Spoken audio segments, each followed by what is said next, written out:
د افغانستان مخکینی ولسمشر له بي بي سي سره د وروستي تحولاتو اړوند مرکه کړې.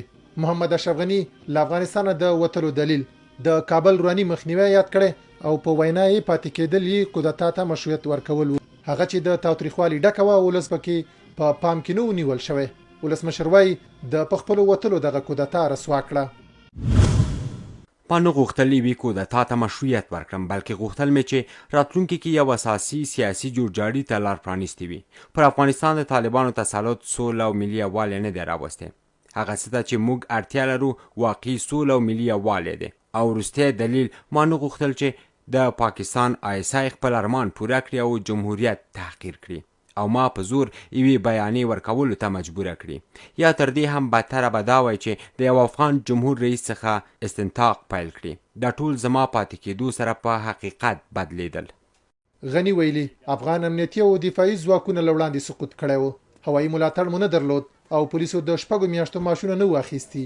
د هیواد ستراتیژیکي نقطې نړیوالو همکارانو ته عادي وي. د ولایتونو ولسوالیو سقوط زنجیري اغیز درلود چې نړیوال همکارانو ورته پام نه کاوه.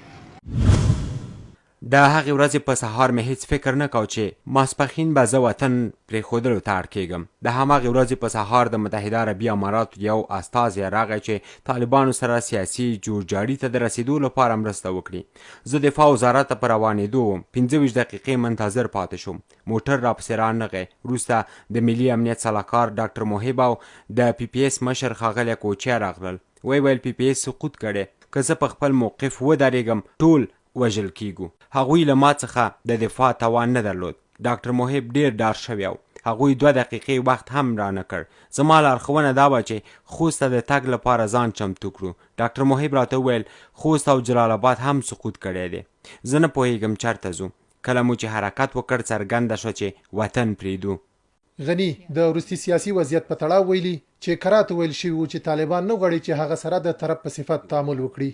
مخکینی ولسمشر د دې پوښتنې په ځواب کې چې اعلی سرقومندان په توګه د پوره صلاحیت څخه برخمن وکنو وویل نه، ځکه امنیتي برخې څو ځانګړنې درلودې چې زما تر نظر لاندې نه وي. اول کندهار کې امنیه قومندان ما وټاکو که پر ما تحمیل شو. ټول منطقوي ځواکونه، محلي پولیس او ولسي پاڅون کوونکي او نور د محلي بانفوذ اشخاصو په واسطه ایجاد شول او که نه. اول چا سقوط وکړ؟ همدوی. ډیر ملاحظات او استدلالونه شته چې یو جنگ سالاره ستراتیژي ممکنه وه، خو دا جنگ سالارانو چې سقوط یې وکړ. مخکینی ولسمشر دې تور ته هم ځواب ویلی چې ګوندي نوموړي د وتو پر مهال پیسې ویستي. زه غواړم په قاطعیت سره ووایم ما له هېواد څخه هیڅ پیسې نه دي ویستي. لومړني هدف ته رسېدو وروسته ټول هلیکوپټرونه تالاشي ته ورکړل شول. په 2014 کال کې چې کله جمهور رئیس شوم شخصي شتمني مې ثبت کړه او بیا مې په 2019 کال کې اعلان کړه چې 15 میلیونه ډالره نقد شتمني لرم. ولسمشر د امریکا او طالبانو د هوکړې په تړاو هم ویلي دي. هغه پیښه چې د 2020 کال د فبرورۍ په 29 کې رامنځته شوه د سولې د یو توافق پر ځای موږ د خروج توافق سره مخ شوم. یا توافق داسې بڼه خپله کړه چې د جمهور رئیس ټرمپ له وینا سره تضاد درلود. هغه ویلي چې د خروج لپاره مشخصه موده نه ټاکي، مګر دغه توافق موده وټاکله. مخکینی ولسمشر اشرف غني ترهګرۍ او داعش په تړاو هم اندېښنه ښودلې. بالکل، زه هم دا تشویش لرم. ډیر کلونه ما د غربي استخباراتي ادارو څخه غوښتنه وکړه چې تروریزم ته د ایکو سیستم په نظر وکتل شي او یوه همغږې ستراتیژي باید ایجاد شي تر څو دغې پدیدې سره مبارزه وشي.